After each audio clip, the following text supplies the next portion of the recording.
Desculpa, gente, estávamos sem áudio, mas voltando aqui falar com vocês. Estamos hoje falando sobre resiliência e resistência. Resiliência, porque a gente vai saber o que é que isso significa para algumas instituições, a despeito da Petrobras. E resistência, que é uma grande força que no primeiro... Estávamos sem áudio, mas voltando aqui falar com vocês. Estamos hoje falando sobre resiliência e resistência. Resiliência, gente, que a gente vai saber o que é que isso significa para algumas instituições, a despeito da Petrobras. E resistência, que é uma grande força, muita gente está sem algo, mas voltando aqui com vocês. Estamos hoje falando sobre resiliência e resistência. Resiliência, gente, que a gente vai saber algumas instituições, a despeito da Petrobras. Gente, eu estou aqui numa diferença de áudio, e aí eu vou pedir desculpas a vocês, que eu estou tentando me conectar. Nesse momento, o que é que a gente está encontrando no nosso processo, né? Hoje, com o Covid, nós já temos 8.530 casos, com 5.901 mortes. E a gente está aguardando as melhorias, né, nas condições que têm nos sendo dadas pelo governo federal e pelas empresas institucionais que nós trabalhamos, no caso da Petrobras.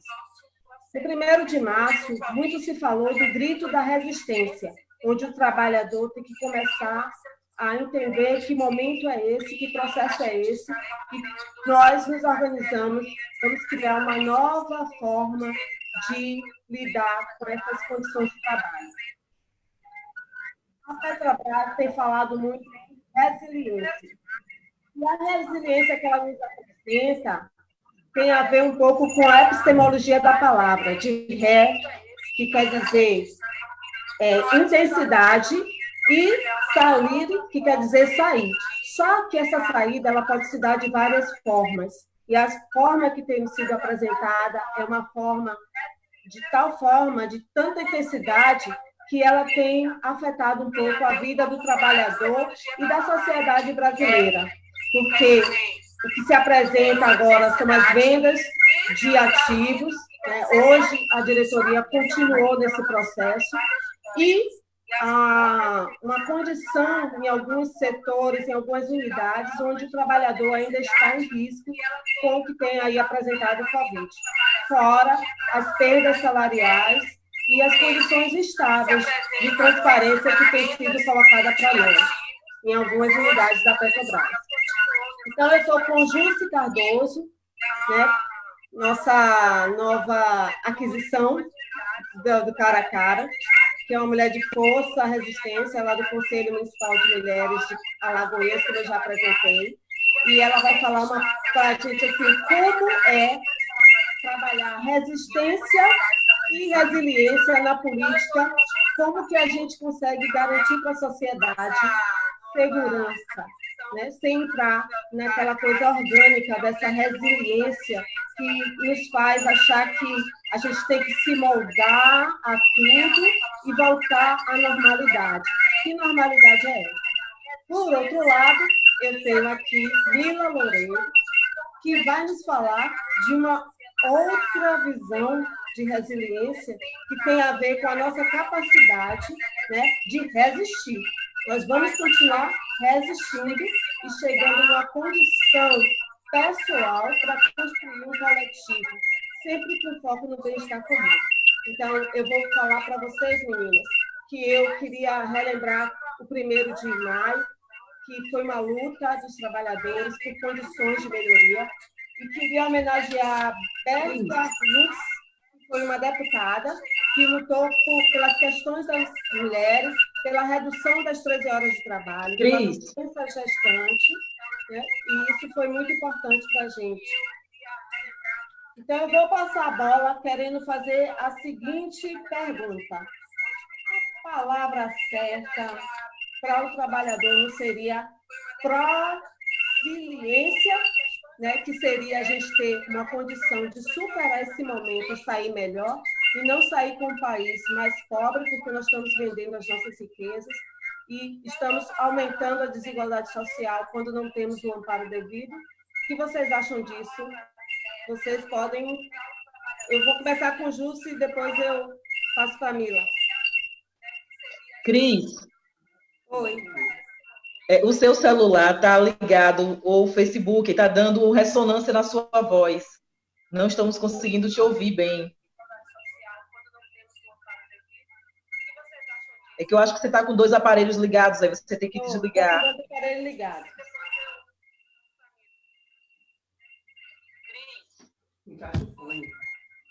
O seu celular está ligado, o Facebook está dando ressonância na sua voz. Eu vou entrar na página. Não estamos conseguindo te ouvir bem. Pronto, deixa eu abaixar aqui.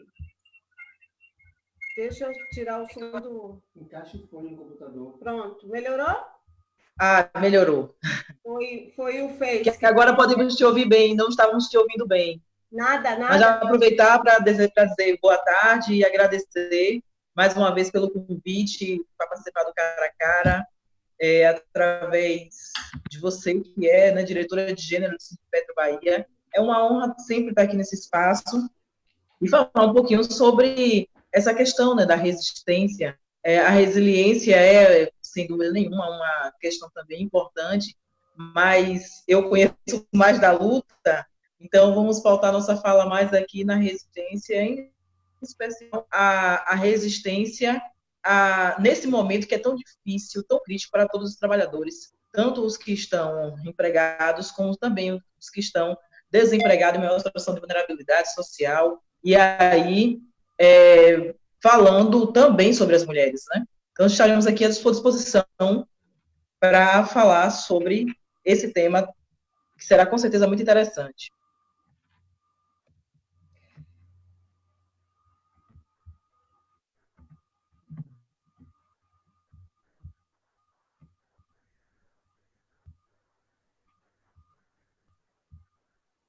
Boa tarde, será que é hora de eu falar? Eu estava esperando só para ver se Cris iria fazer a pergunta novamente, porque como o Júcio falou, não deu para a gente entender direito. Tá.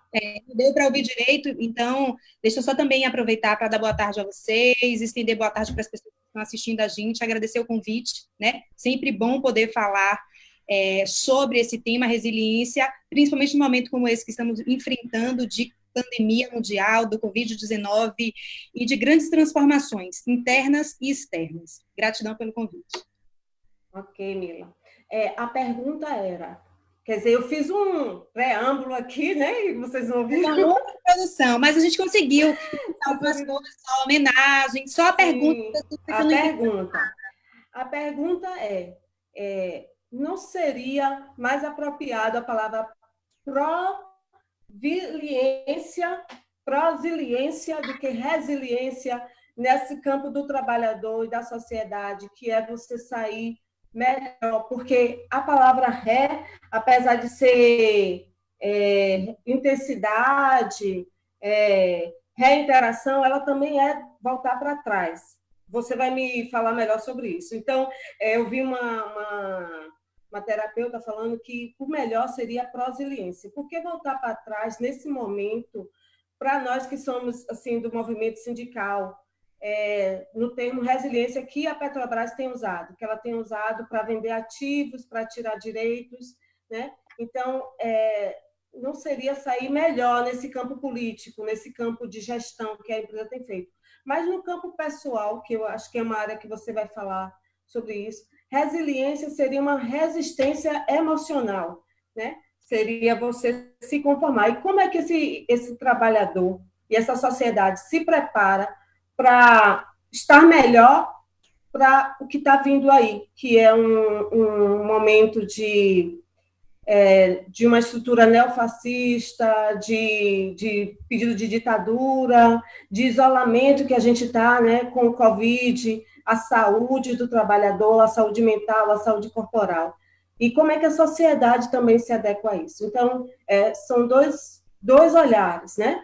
O coletivo, a visão política, a construção dos direitos, e como a gente faz isso sem esquecer do pessoal, mas também sem ir para o individual. Aí eu vou me cuidar, e eu vou ficar bem, e o resto segue, né? Eu queria saber como vocês enxergam essa coisa da resistência e da resiliência nesse processo que nós estamos passando agora.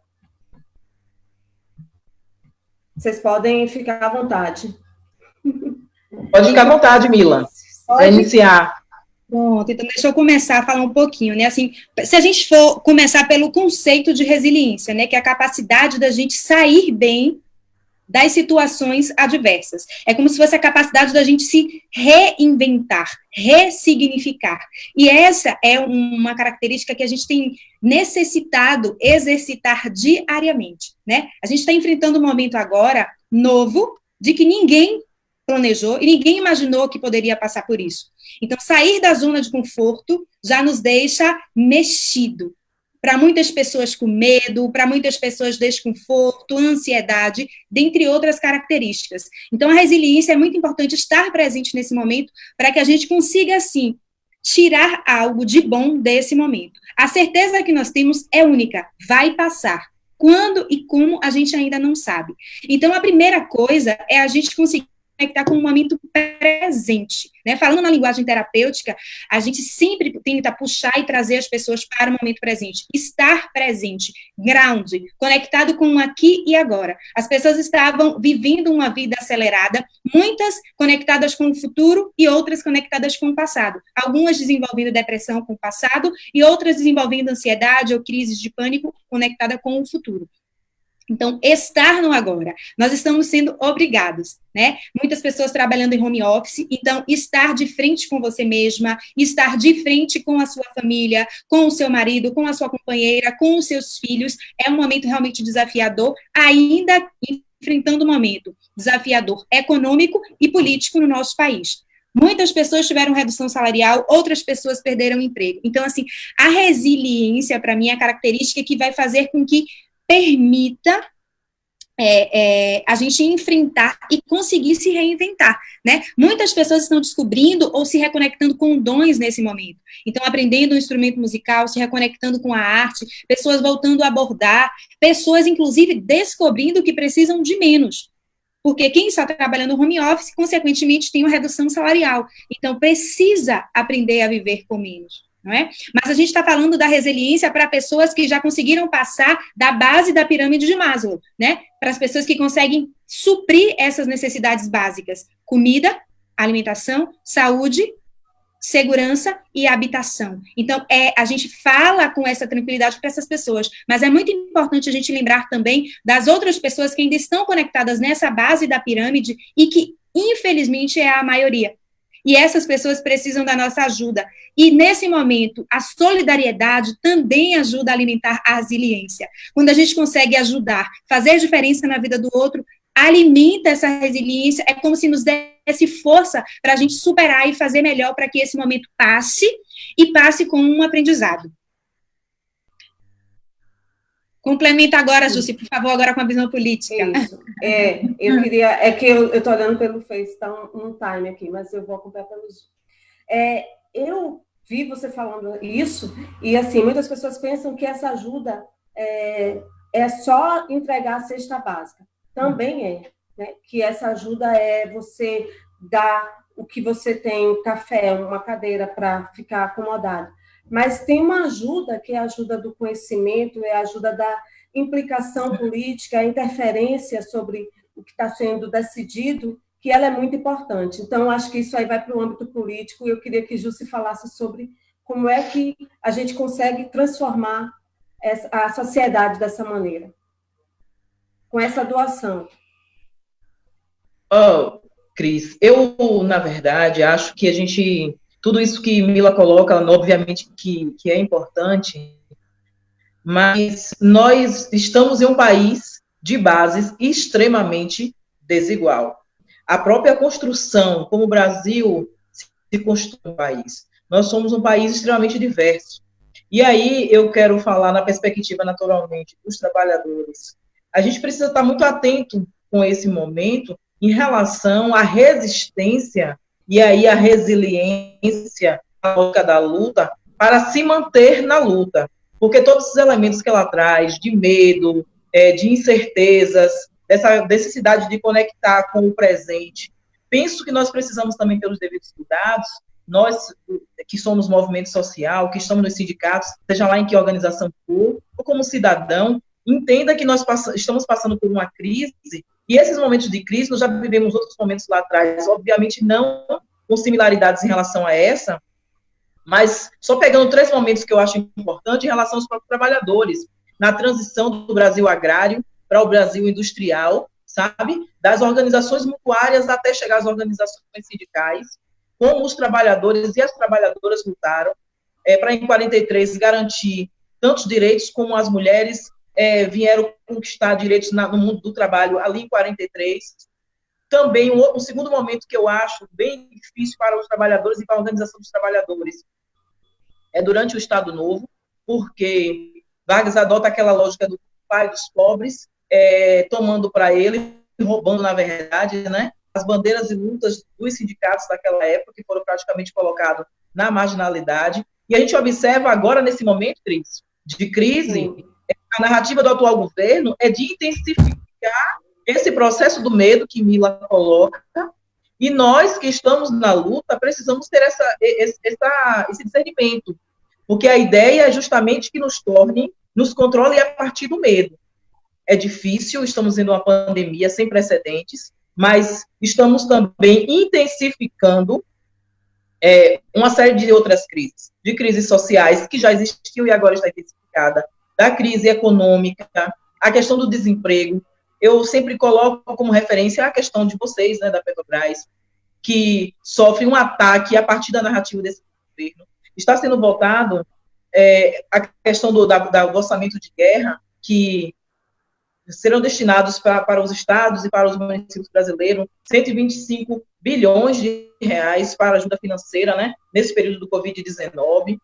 E o próprio substitutivo traz uma série de questões que fere diretamente o direito dos trabalhadores e engessa isso ao longo do tempo. Então, a gente precisa estar, Cris, antenado com essas questões, porque senão a gente acaba permitindo que o atual governo paute o nosso caminhar, a nossa organização das mulheres, dos trabalhadores, e permita que, por conta desse momento, mais direitos sejam retirados e que a ausência também de atitudes da própria gestão e das gestões, na verdade, que poderiam minimizar esses impactos, causa o estrago que está aí. Um exemplo disso é a própria renda, né, emergencial, que foi definida de R$600.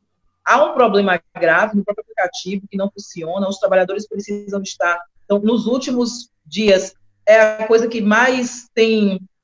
as imagens que mais têm faltado à internet, os próprios noticiários de TV, são as filas quilométricas nas agências lotéricas da Caixa Econômica Federal, e o governo trata como se isso não fosse com ele, porque quando o aplicativo não funciona, os trabalhadores precisam estar nessas filas, e aí, Cris, falar de resiliência e resistência, na minha opinião, passa por isso, passa por essa diversidade, porque eu até comentava numa postagem do Facebook recente, que tem pessoas que não têm como fazer maratona de Netflix, não tem como buscar outros recursos, então nós precisamos também aproveitar esse momento, que é de transição, para nos manter firme na luta, e eu acho que isso que você coloca, em relação à politização das pessoas, cada vez mais que o povo fique fragilizado, mais ele se permite ser usado, e nós precisamos estar muito atentas a isso, e não vacilar na organização e na manutenção dos nossos postos, que sempre tivemos que a luta.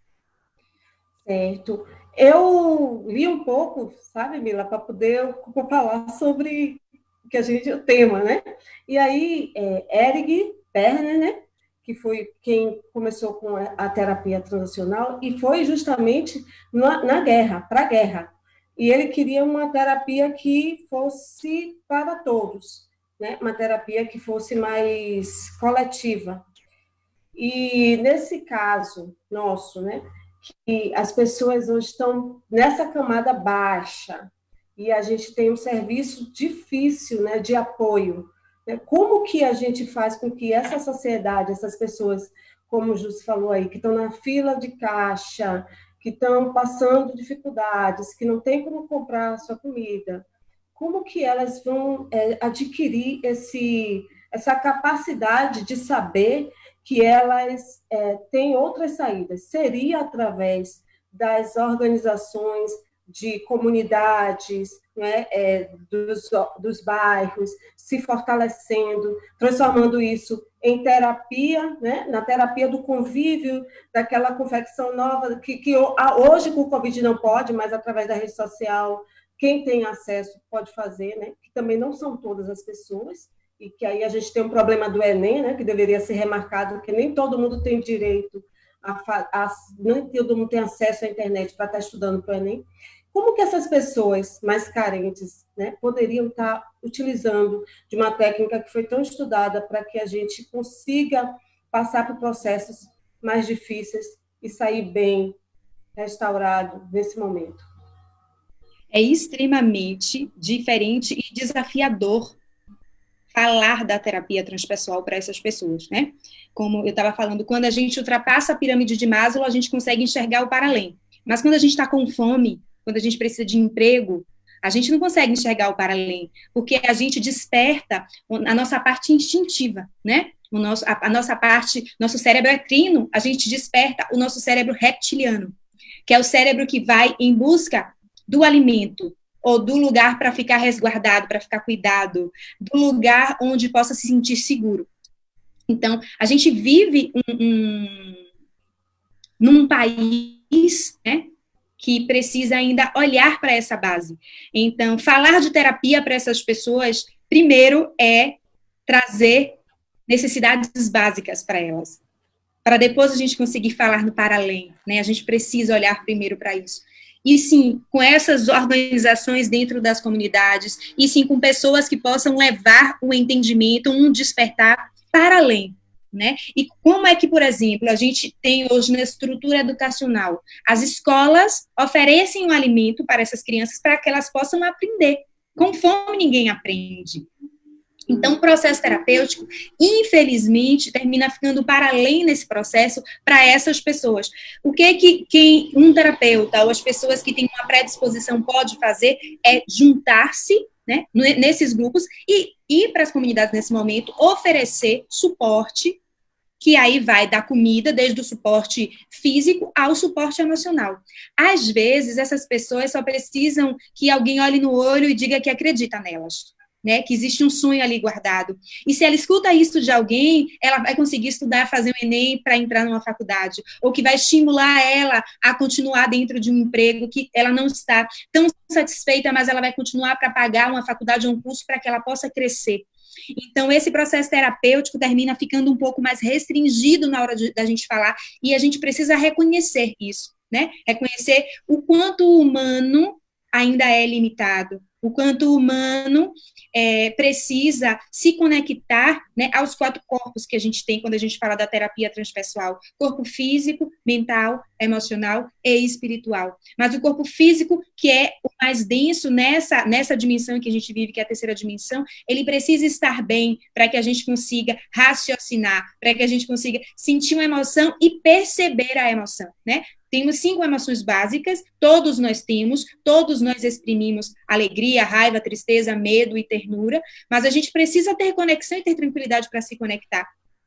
E a espiritualidade, em muitos momentos, as pessoas terminam conectando esse corpo espiritual a uma religião, né? E é muito importante a gente trazer a fé nesse momento, que consegue ajudar e acender uma esperança para muitas pessoas. Eu aproveito também para convocar quem pode ajudar. E você, no final da minha fala, quando eu estava passando a fala para a Jussi, você trouxe uma questão: não é ajudar só com comida. E isso é muito importante. Quem pode ajudar com comida, ajuda com comida e com dinheiro. Mas quem pode ajudar com uma palavra amiga, com um carinho, com um cuidado, com uma oração, todo mundo tem o que dar. Todos nós temos que dar. E uma das leis sistêmicas que regem a nossa convivência é a lei do equilíbrio entre o dar e o receber. E a gente já recebeu dos nossos pais a vida, a gente só por isso agradece aos nossos pais, independente da nossa educação, foram eles que proporcionaram a vida para a gente. E a gente precisa agradecer a natureza também.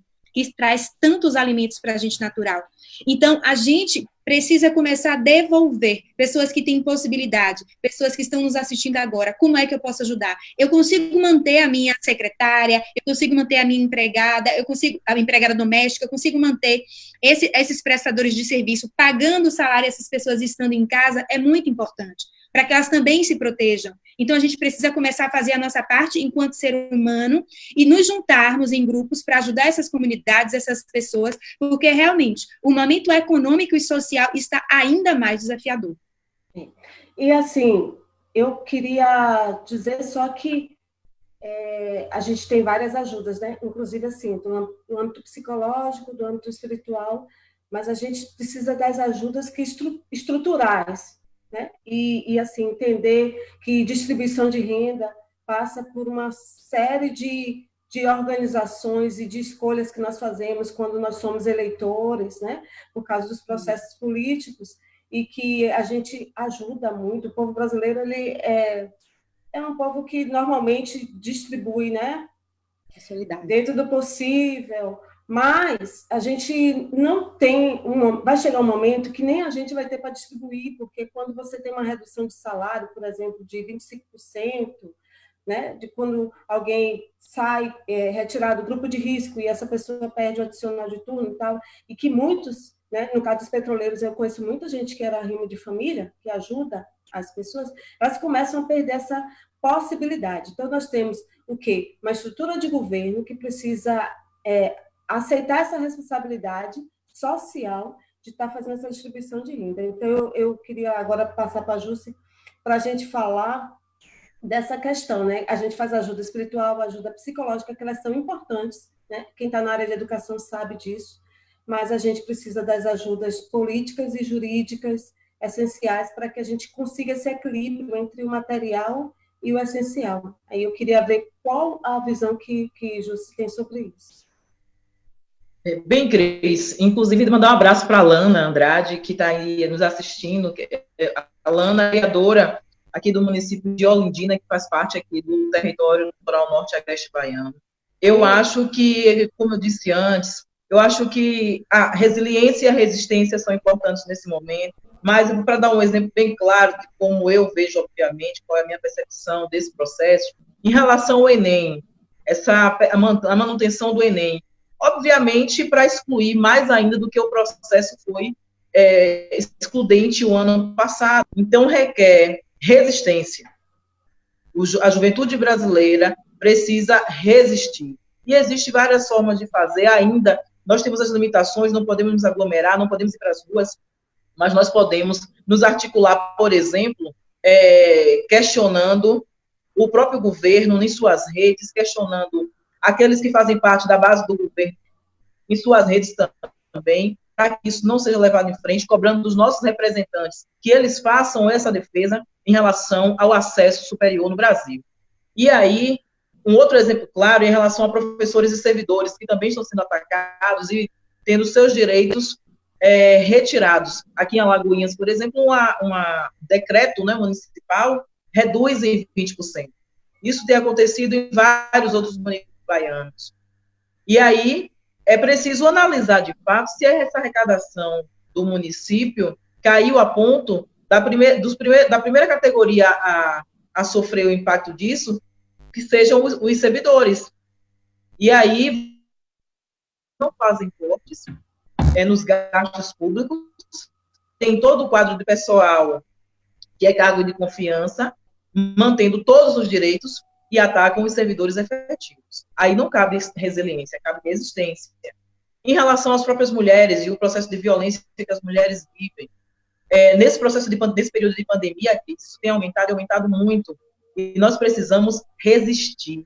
Até quando os dados oficiais, como foi recentemente divulgado, da Secretaria de Segurança Pública do Estado, diz que reduziu de forma, infelizmente, equivocada, né, não reconhecendo a subnotificação que é a realidade dessa pandemia, com o aumento, assim, absurdo da violência contra a mulher. Então, eu acho que nós precisamos ser resilientes em relação a essa situação, porque a crise está aí, mas nós precisamos de nos reinventar. E sobre isso que você coloca, do do Estado brasileiro, do Estado de Direito, garantir essa questão da distribuição de renda, eu acho que a crise trouxe está trazendo uma série de constatações, mas também de lições para todos nós e para os governos também.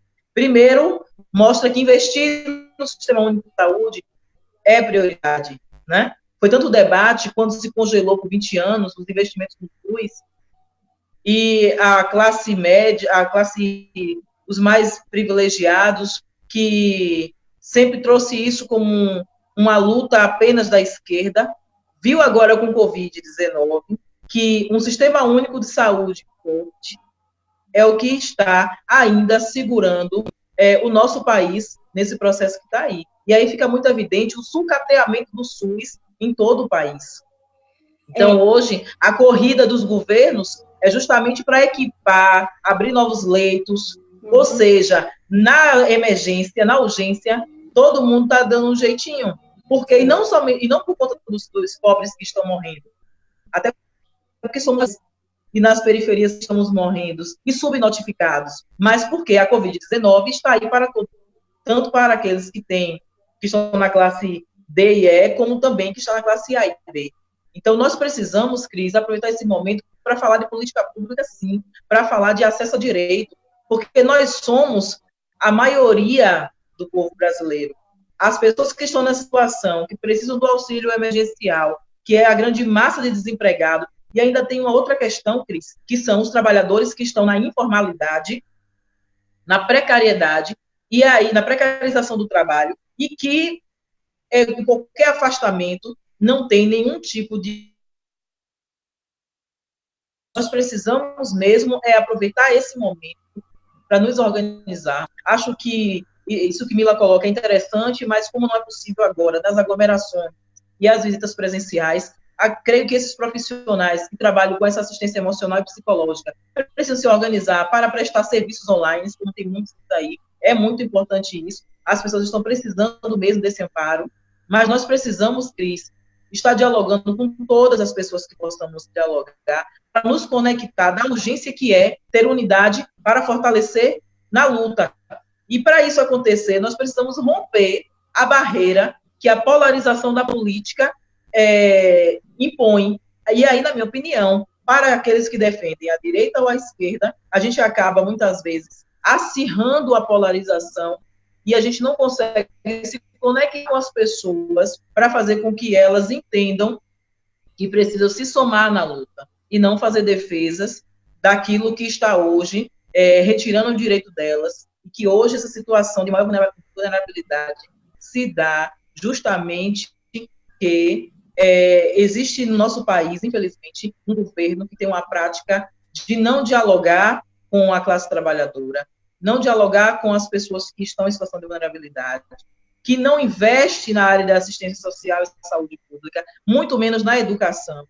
E a educação no nosso país, nós precisamos discutir não só o acesso, mas a qualidade da educação. O Enem é um exemplo disso, em plena crise, e o ministro dá um exemplo claro de que não há mudança de narrativa do governo. É, de fato, de excluir estas pessoas do acesso ao ensino superior, porque sabe que, dessa forma, fica mais fácil controlar a população.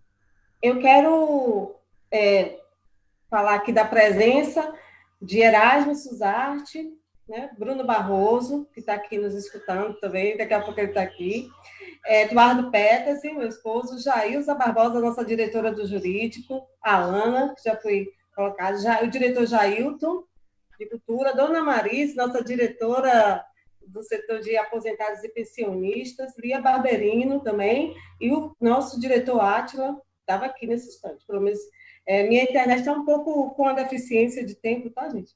Mas, assim, eu queria agradecer a presença de todos e dizer, assim, para mim, que eu já fiz uso da terapia, né? Eu acho que, como ela falou, quando a gente está fora da pirâmide, isso nos fortalece, e eu fico pensando que se a gente conseguisse transformar isso, mas sem a gente pensar, né, que às vezes tem pessoas que falam assim, namastê, e o universo vai resolver o que vai acontecer com você.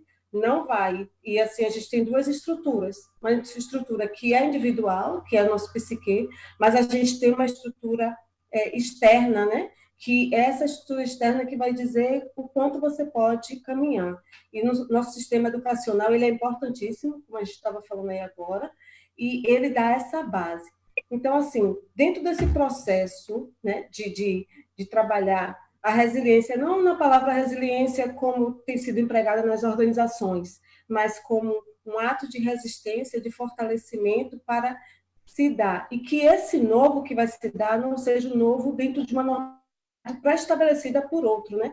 Que é, você está nessa casta, você vai ficar aqui, seus direitos só são esses, daqui você não sai, agora eu só tenho pão e água para te dar.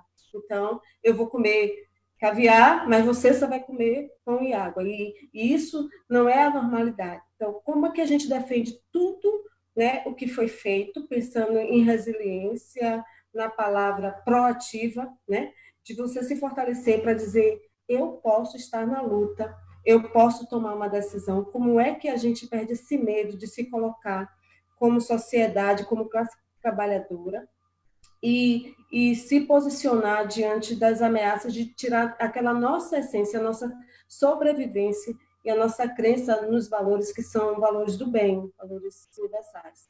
O que é que você acha? Eu acho que a gente pode falar do autoconhecimento, né? O autoconhecimento enquanto transformação, enquanto poder de autotransformação e de nos conhecer, nos valorizar e conexão também com a nossa ancestralidade, reconhecer de onde nós viemos e até onde nós podemos chegar. Quando a gente vai construir uma casa, por exemplo, a gente não faz um alicerce, todo projeto, pode ser com engenheiro, pode ser com mestre de obras, pode ser com quem for, tem que fazer o alicerce, né? A gente também, nós, seres humanos, também precisamos nos conectar com esse alicerce. E esse alicerce vem da nossa família, do nosso núcleo familiar. Seja um núcleo familiar biológico, ou seja um núcleo familiar onde a gente convive. Então, essa conexão com essa família, com essa base, com esse recurso, traz uma força para que a gente possa seguir. E uma outra coisa é que muitas pessoas hoje estão tendo acesso, né, à própria terapia, à própria psicoterapia, hoje vem com valores mais acessíveis, e tem várias pessoas que fazem trabalhos voluntários. A maioria dos profissionais, por exemplo, na escola onde eu me formei, a gente tem um projeto, a gente atende a preço popular, e a gente também atende no voluntariado para que chegue até essas pessoas. Se a gente não se reconhece, não se fortalece enquanto pessoa, como é que eu vou conseguir fazer a luta se eu não estou bem equilibrada, né? Então, a gente vê hoje, por exemplo, muitas pessoas se afastando do trabalho com depressão, com crise de ansiedade, que isso tudo, quando é descoberto através do autoconhecimento, você reconhece que você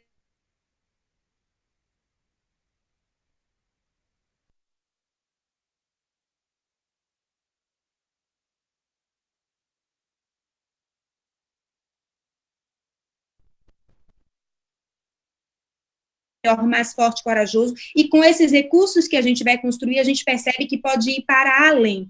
Como é que a gente vai para o para além, para o transpessoal? É a gente reconhecer que existe um mundo lá fora. Então, eu posso nascer, por exemplo, eu sou filha, né, de uma professora com um pescador. Minha mãe é carioca e meu pai é soteropolitano, é baiano.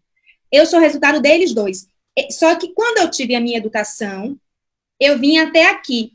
A partir do momento que a gente amplia uma visão sistêmica e transpessoal, a gente percebe que a gente pode ir além, junto com essas pessoas que trouxeram a nossa base. Como é que a gente vai além? Através da educação. É a única forma, quando a gente não nasce numa família rica. A gente vai estudar, a gente vai se estruturar para que a gente consiga ir para além. A gente consegue ampliar e se conectar a esses horizontes com essa base.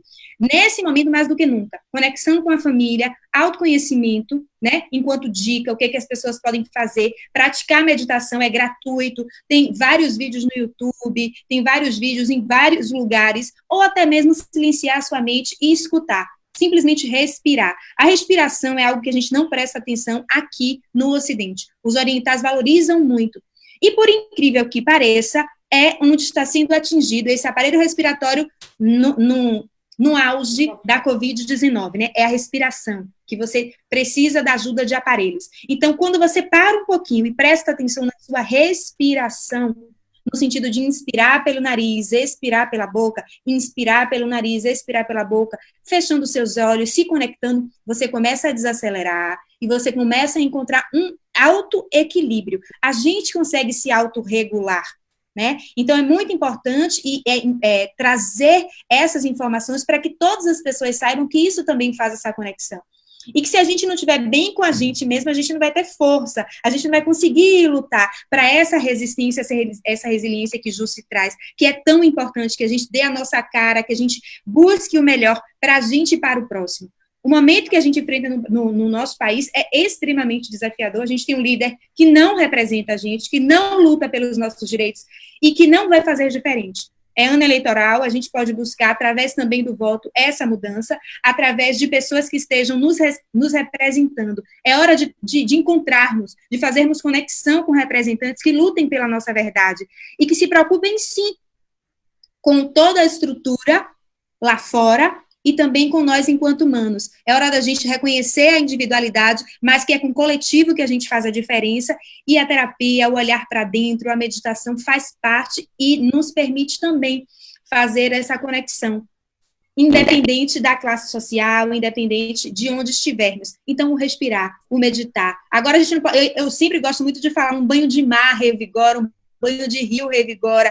A gente não está podendo frequentar esses lugares, mas quem tem a oportunidade de abraçar uma árvore, se conectar com a natureza, respeitar essa natureza que nutre a gente, que conecta, faz muita diferença. É hora da gente voltar para o simples, né? É hora da gente se conectar também com o simples, nesse momento de corte de salário, nesse momento de falta de dinheiro em vários momentos, mas que a gente consiga despertar novos dons, que a gente consiga se reconectar com a verdade, se redescobrir, para que a gente possa fazer a diferença enquanto humanos e também para a sociedade.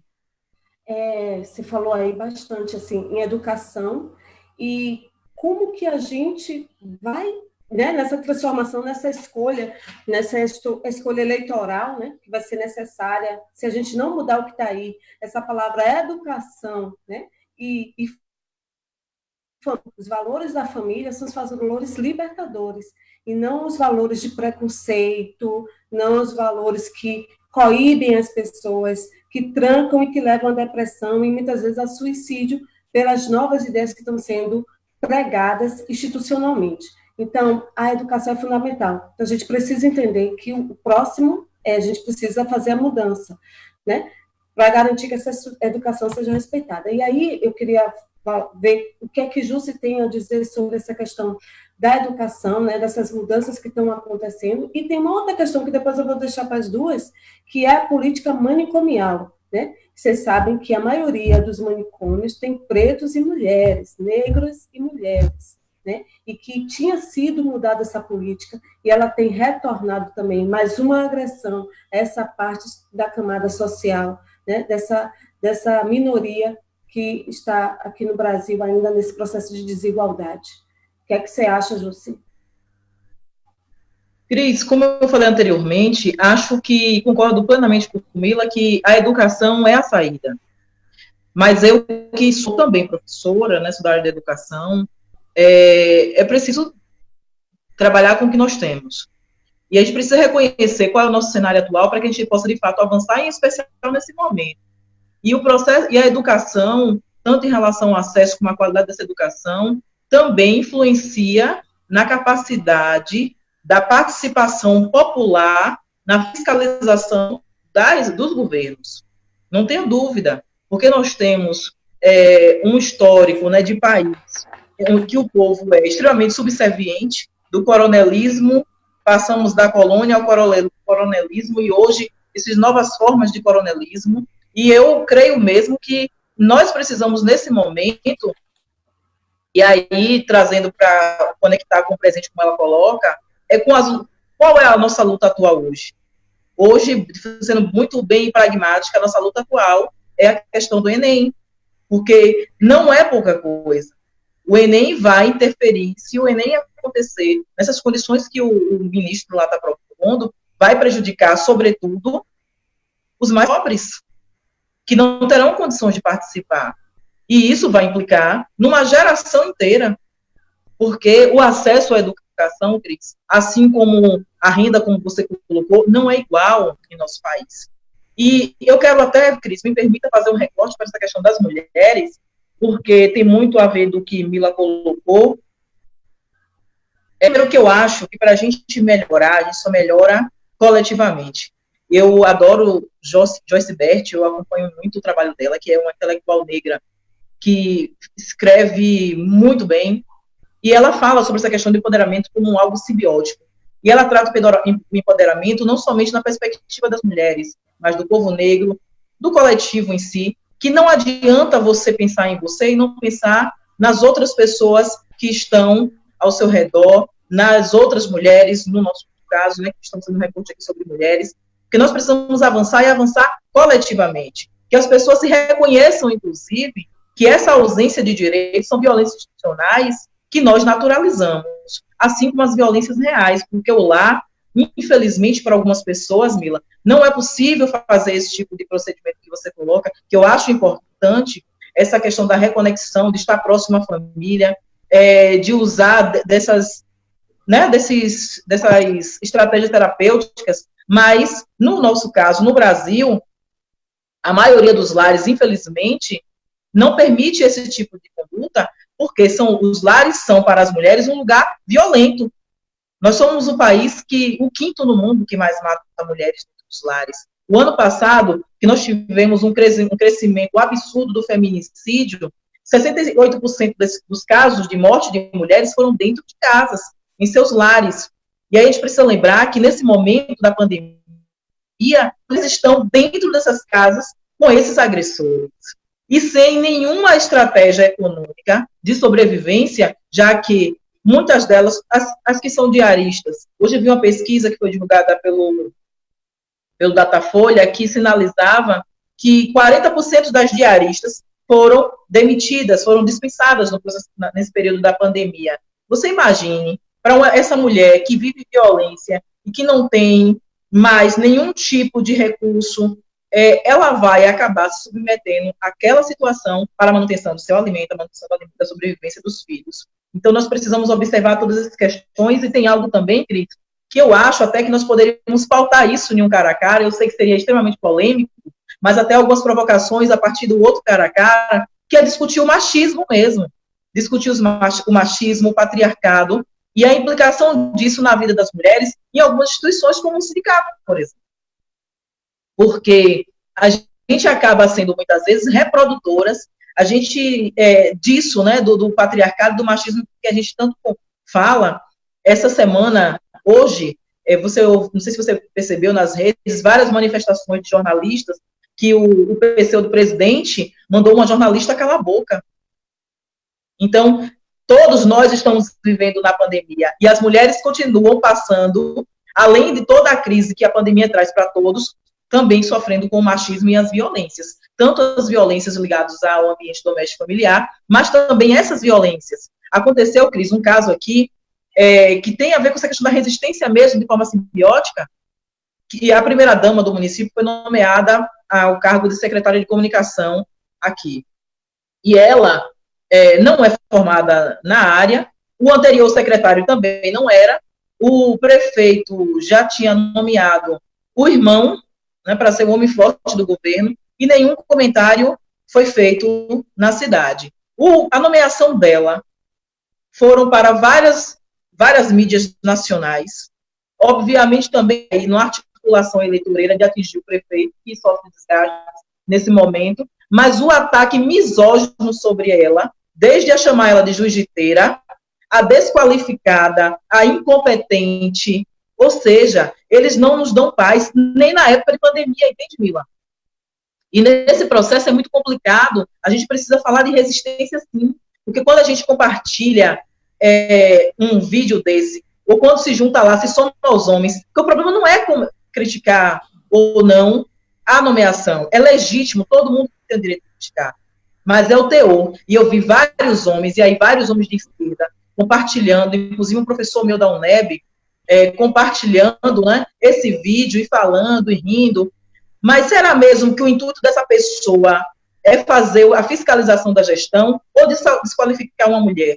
E quando nós, mulheres, permitimos que isso se dê no campo da misoginia, porque obviamente que as mulheres estão aí para serem questionadas também, mas não com um tom baseado na misoginia. A gente tem que se reagir sempre, e aí a gente não pode, nesse momento, ser resiliente, precisa ser resistentes mesmo. A gente precisa se contrapor, independente de quem são essas mulheres, os espaços que elas ocupam, porque senão eu não sei o que será nessa pós-pandemia. A gente viu recente também, em manifestações do governo Bolsonaro, de pessoas que apoiam o governo Bolsonaro, em todas essas manifestações houve agressão a mulheres, e se a gente não ficar atento a tudo isso, vamos começar a achar tudo isso normal, e eles estão nos calando, nos silenciando pelo medo. Sim.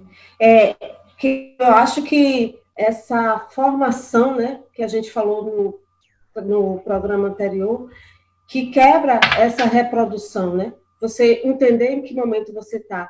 E quando você se fortalece, você começa a ter essa capacidade de atuar e de modificar o que está aí.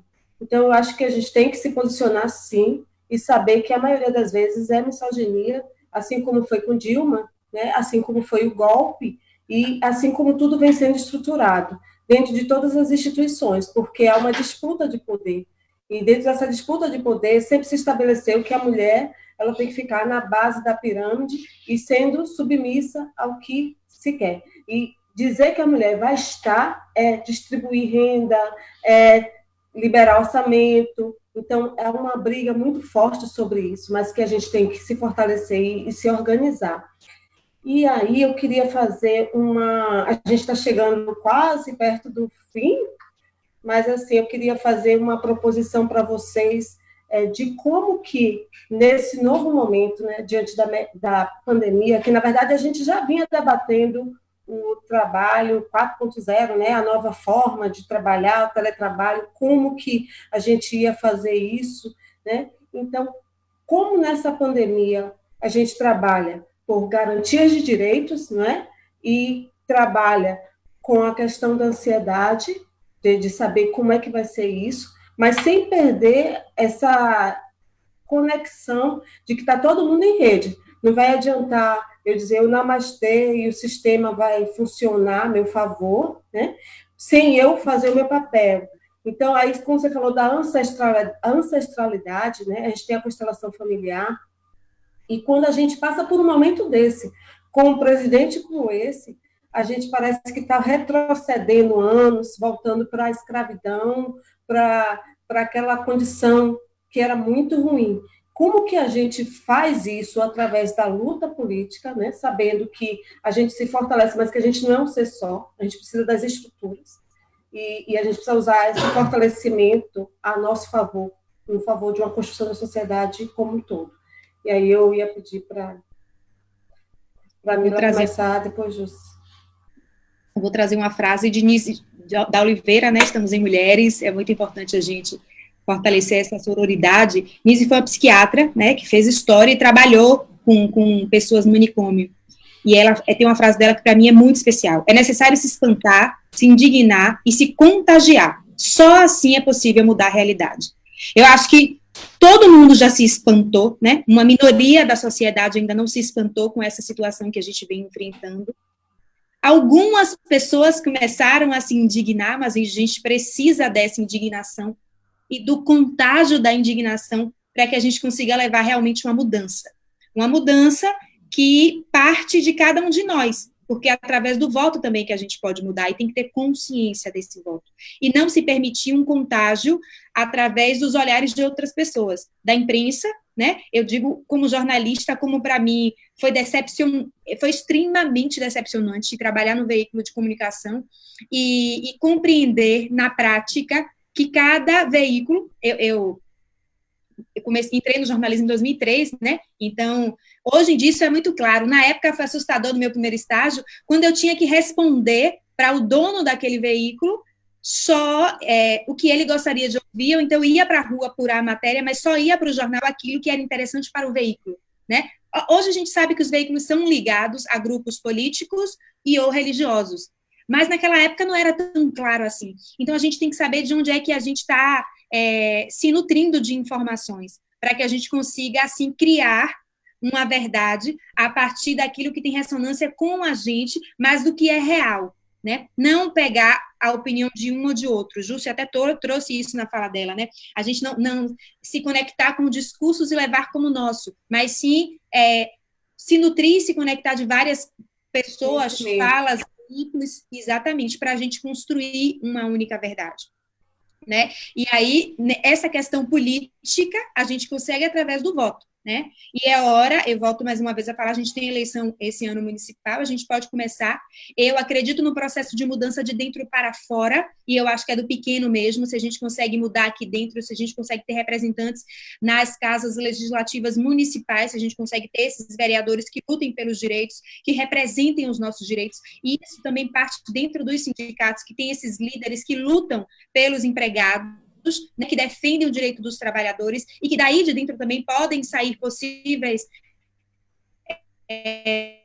representantes. Então a gente precisa lutar e a gente precisa lutar para ver também, né? A gente vivendo com um patriarcado, a gente esqueceu, e muitas pessoas nem sabem que a gente já viveu numa era de matriarcado, onde as mulheres estavam à frente, onde as mulheres conseguiam, com a sua sensibilidade, intuição, força e garra, construir uma igualdade diferenciada. Então, vamos lutar também por nós mulheres negras, por nós mulheres que viemos da base da minoria, né, para que a gente também consiga chegar lá e que a gente também consiga fazer a diferença.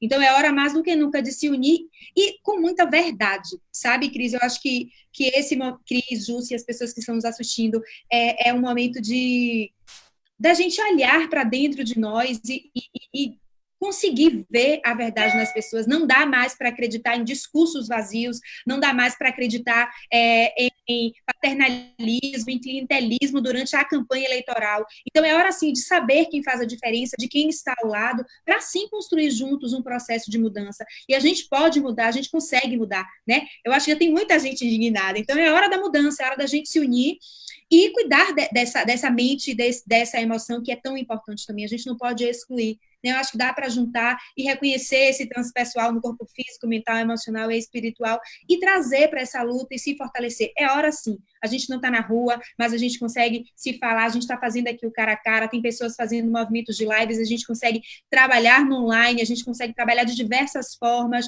a tecnologia nos traz essa possibilidade e a gente pode fazer a diferença. Juntas fazemos a diferença e podemos... a gente não pode desanimar e lembrar de pouquinho em pouquinho, né? Tem a metáfora da formiguinha que funciona e funciona assim. É hora da gente fazer a nossa parte. Não dá para fazer o namastê e ficar sentada, parada, esperando o mundo fluir. Somos energia e a energia vai da prática. E aí eu encerro com uma frase, né? Que a prática, para mim, é o critério da verdade. Isso. Eva Carmo está aqui nos assistindo, deu boa noite. Minha cunhada Cristiane Peters estava nos assistindo, tá? E Jailton fez uma pergunta. Eu vou dar essa última pergunta para a Júcia, depois eu vou finalizar para a gente cumprir nosso horário. O que você acha, a pergunta de Jailton, o que você acha do silêncio dos artistas baianos, principalmente das cantoras mais proeminentes, sobre Bolsonaro? Conveniência? Bem, Jailton, primeiro um abraço, né, para o diretor Jailton. Eu acho que tem um pouco de tudo, mas... Em relação às cantoras, aí eu vou me ater em relação às cantoras, em especial. Infelizmente, Jailton, nós temos um histórico no nosso país, o modelo de feminilidade precisa ser rediscutido entre nós, assim como os modelos de masculinidades. Infelizmente, a gente percebe isso em todos os espaços, até nos próprios sindicatos mesmo, de algumas mulheres que preferem ter posturas de forma... Só toma decisão que não desagrada a maioria, na política, nos partidos políticos, isso acontece também muito. Então, algumas pessoas e algumas cantoras, e na minha opinião, acontece com a maioria delas aqui no estado e também no país, é isso. Não quer se indispor, porque não é fácil estar na luta e na condição de mulher. Não é fácil. E eu acho que você precisa ter coragem, porque a indignação, na minha opinião, é o que nos mantém ativo na luta. Porque quando a gente para de se indignar com a situação, isso lhe deixa extremamente estático, você não se movimenta. Então, eu acho que essas mulheres, o que acontece com as mulheres baianas, as artistas baianas, é muito do que acontece com a maioria absoluta das mulheres. Nós somos silenciadas por muito tempo e algumas pessoas e algumas mulheres preferem não se dispor, preferem fazer a lógica do patriarcado, mesmo tendo um passado histórico de resistência de mulheres que lutaram, que morreram para conquistar os direitos que nós temos agora, inclusive o direito de estar aqui falando nessa live, porque nós não tínhamos, até um passado recente, nós não tínhamos uma lei protetiva como temos hoje, a Lei 11.340, a 13.104, que é tão mais recente, e tantos outros direitos foram conquistados. As pessoas preferem se calar para não se posicionar, porque quer estar bem com todo mundo. E aí, para mim, finalizando, Cris, já agradecendo mais uma vez a oportunidade, a vida não cabe muros. Não cabe muros. Não é um lugar para muros. Você precisa ter posição, você precisa ter lado, e precisa ter coerência entre discurso e prática. E quando nós, mulheres, aprendemos a ter essa relação umas com as outras, de conexão real, não tenho dúvida que essa revolução que a gente tanto fala será pela mão das mulheres, ou então não será, porque não há como fazer revolução sem incluir a maior parte da população, que são as mulheres.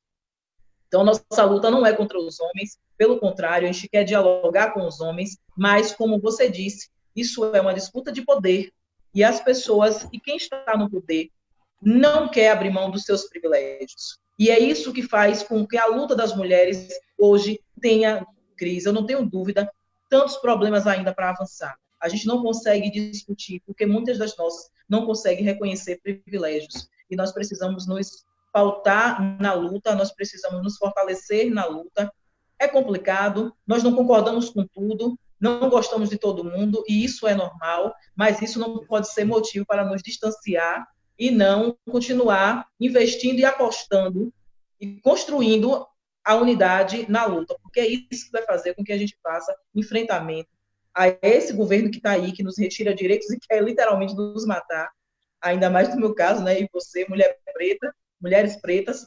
Sim. E também, agora, nesse processo aí da pandemia, é claro que os brasileiros mais pobres deste país estão deixados à sorte, e estes brasileiros são a maioria da população, e nós precisamos, então, nos manter firmes e na luta. Então, um abraço, e eu agradeço mais uma vez essa oportunidade que você me deu. Eu que agradeço a todas duas, porque são mulheres de luta, né? Cada uma numa área, né? Mas, ao mesmo tempo, assim, muito forte, né? A gente fica no executante, assim, na fronte, né? E a gente vai muito com material, e muitas vezes estamos tratando do essencial também, mas a gente tem que comer, né? Tem que ter direitos, tem que ter direito à educação, e tem um outro enfrentamento que, às vezes, o patriarcado, tal, faz com que toma para si, né? Por exemplo, o termo resiliência, eles tomaram para eles e levaram para as organizações, né? Para transformar esse trabalhador em alguém mais submisso, mais fácil de controlar. Mas a resiliência, de verdade, no âmbito pessoal, seria resistir, resistir e resistir. E que a mola, essa mola esticada, né, ela também volta com força. E quando ela volta com força para essa normalidade, que para a gente, que fala de direitos, é uma normalidade que olha para todo mundo com igualdade, com respeito, é para essa condição que a gente quer voltar. E aí temos aqui, a Átila, diretor, está aqui agora, né? Tinha falado o nome dele, minha enteada, Taluane Petersen, que é irmã de Bruno Petersen, Barroso Petersen, que vai fazer uma homenagem ao Dia das Mães e para a gente aqui. E aí eu encerro dizendo que a gente tem as nossas pensionistas, os nossos aposentados hoje, uma angústia sobre o plano de saúde, né? Que até oferece terapia, mas que está incerto, se paga boleto, se não pagar, tantas vezes perde a AMS. A gente tem os nossos trabalhadores inseguros, né, se vão ter emprego ou não, com o fechamento de ativos, as privatizações, a redução de jornada, a redução de salário, e a gente fica aqui luta que às vezes parece que é de água, né? A gente fica meio vai e volta, tentando pegar essa força de Jússi, né? Mas a gente fica aqui fazendo essa resistência e tentando permanecer de pé para dar as respostas. A companheira Jailza está aqui, Dona Marise Sansão, que faz vários debates, então, mulheres que estão no dia a dia. Eu queria fazer uma homenagem ao Dia das Mães, que está chegando, né? Em nome das mães de Jússi, que a gente vai passar uma fotozinha aí no final, da mãe de Mila e da minha mãe, que eu dei para ela a nossa Petrolina, porque ela é uma mulher que eu admiro muito, de resistência, de resiliência, no sentido de fazer esse esticamento e voltar melhor e dizer que quer algo que a defina, e a gente não trabalhar essa resiliência de uma forma errada, né? De uma forma de conformidade, para a gente andar e ficar melhor, voltar para aqueles tempos que a gente tinha uma condição melhor para a Petrobras, que é a maior empresa do Brasil, e que garantia muitos direitos. Só para finalizar aqui, em nome de Dona Olga também, mulher de luta, que é mãe, Dona Marise, Beth, que é mãe, de todas as trabalhadoras lá do sindicato, que têm filhos, e as mulheres petroleiras e as mulheres da sociedade que lutam resistentemente, como as mulheres da Praça de Maio. Lia falou aqui que espantoso é perceber que ainda existem pessoas que não se contagiaram nem se indignaram com as atrocidades que estamos passando. Eu acho que isso tem a ver com o córtex, né?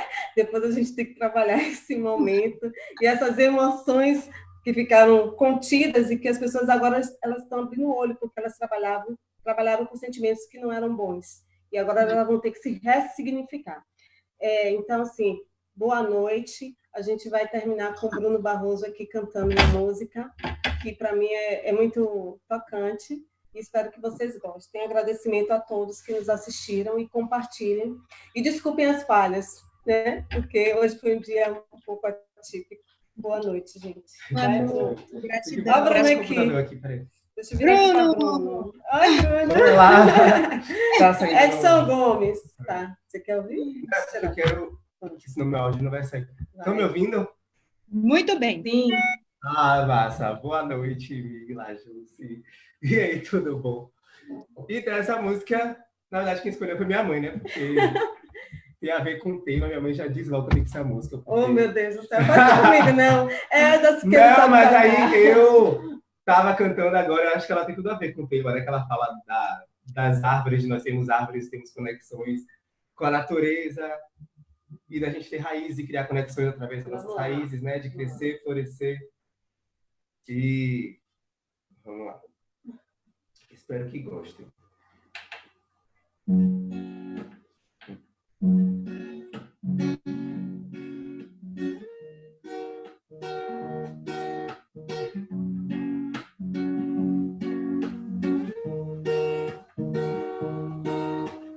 Todo santo dia, pois todo dia é santo, e eu sou uma árvore bonita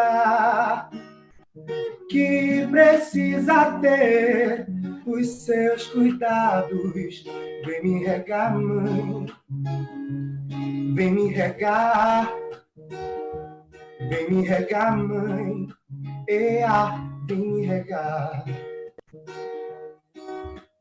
E ando sobre a terra e vivo sob o sol, e as minhas raízes eu balanço, eu balanço, eu balanço. Oh, vem me regar, mãe, vem me regar.